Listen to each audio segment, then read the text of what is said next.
Begin afresh every morning. Devotional Thoughts for Women.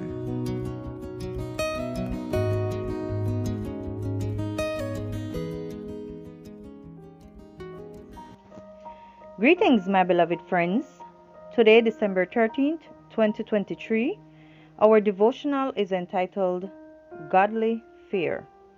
The scripture reading is taken from Hebrews chapter 5, verse 7. Christ, in the days of his flesh, when he had offered up prayers and supplications with vehement cries and tears to him who was able to save him from death, and was heard because of his godly fear. Do you remember that we said that the word fear in the New Testament is the translation into English of three different Greek words, one of them being eulabia?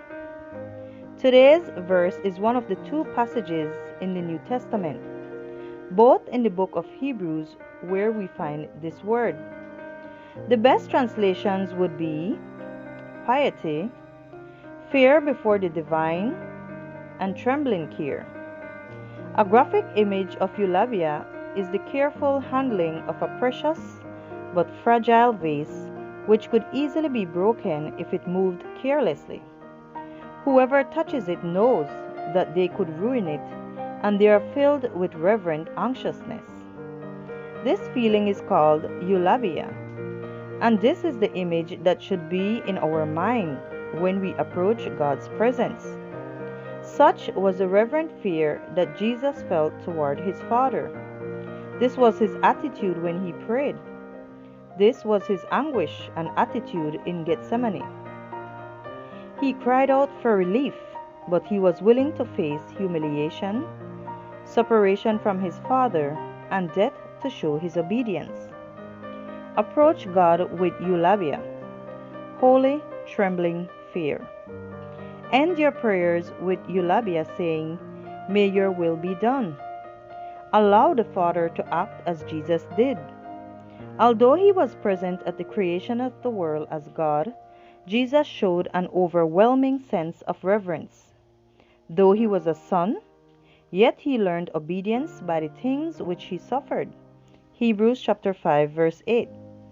He who throughout endless ages was obeyed, he to whom angels submit, learned reverent obedience through suffering during his earthly life. When you pray, make sure you do so with reverent submission, willing to accept and to do what God requires. Think about your attitude when you pray. What does it look like? Like the cries of a spoiled girl who is trying to get her way with the Father? Like a servant who approaches her master, or like a slave master who orders her slave to fulfill her wishes? Are your prayers supplications or demands?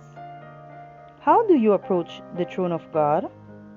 With the noise of your worries, or like someone who is holding a precious, expensive, fragile vase? Never should God's name be spoken lightly or thoughtlessly. Even in prayer, its frequent or needless repetition should be avoided. Holy and reverent is his name. Psalm chapter 111 verse 9. Angels, as they speak it, veil their faces. With what reverence should we, who are fallen and sinful, take it upon our lips? Approach God with eulabia.